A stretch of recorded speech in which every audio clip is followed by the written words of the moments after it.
Good morning, students. Welcome to class 6. This would be your first English class and hope you're happy to hear me. Before we take up any lesson, let me introduce you to your books. In English, you have 3 books, right?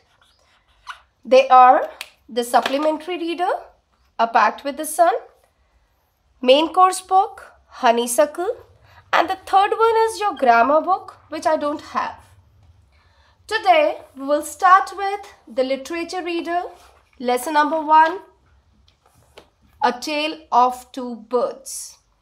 And today's learning objective are, I want you to know the correct pronunciation of words. Second, you should be able to read fluently with proper stress and intonation.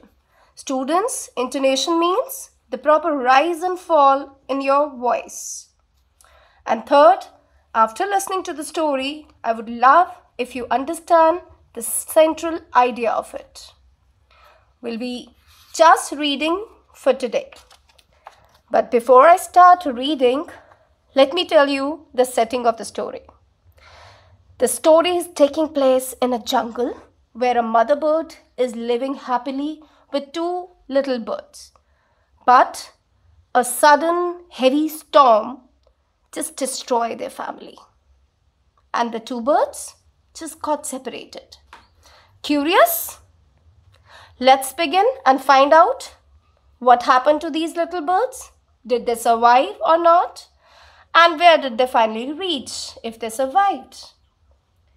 Ready to listen and read with me? Let's start. There once lived a bird and her 2 newborn babies in a forest. They had a nest in a tall, shady tree, and there the mother bird cared of her little ones day and night. One day, there was a big storm.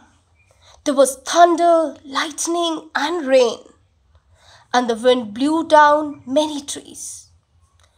The tall tree in which the birds lived also came down.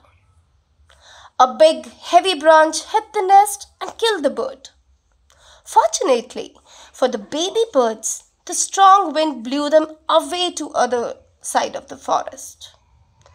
One of them came down near a cave where a gang of robbers lived. The other landed outside a rishi's ashram, which was a little distance away. Days passed, and the baby birds became big birds. One day, the king of the country came to the forest to hunt. He saw a deer and rode after it. It ran deep into the forest, followed by the king. Soon, the king lost his way and didn't know where he was. He rode on for a long time till he came to the other side of the forest. Very tired by now, he got off his horse and sat down under a tree that stood near a cave. Suddenly, he heard a voice cry out, "Quick, hurry up! There's somebody under the tree. Come and take his jewels and his horse. Hurry, or else he'll slip away." The king was amazed. He looked up and saw a big brown bird on the tree under which he was sitting. He also heard faint noises issuing from the cave. He quickly got onto his horse and rode away as fast as he could. Soon he came to a clearing which looked like an ashram. It was the rishi's ashram. The king tied his horse to a tree and sat down in its shade. Suddenly, he heard a very gentle voice announce, "Welcome to the ashram, sir. Please go inside and rest. The rishi will be back soon. There's some cold water in the pot. Please make yourself comfortable." The king looked up and saw a big brown bird in the tree. He was amazed. "This one looks like the other bird outside the cave," he said to himself loudly. "You're right, sir," answered the bird. "He is my brother. but he has made friends with robbers. He now talks as they do. He doesn't talk to me anymore. Just then, the Rishi entered the ashram. Welcome, sir, he said to the king. Please come inside and make yourself at home. You look tired. Rest for a while. Then you can share my food. The king told the Rishi the story of the two birds and how each had behaved so differently, though they looked so alike. The forest is full of surprises, he said. The holy man smiled and said, After all, one is known by the company one keeps. That bird has always heard the talk of robbers.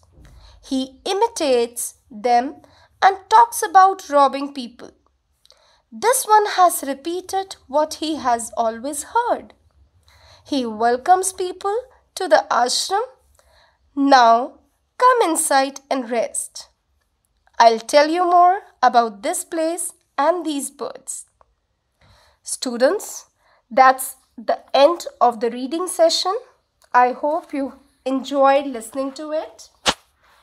Tomorrow I will be back with the vocabulary and we'll be taking up the lesson again. Take care, revise, practice reading. Thank you. Bye.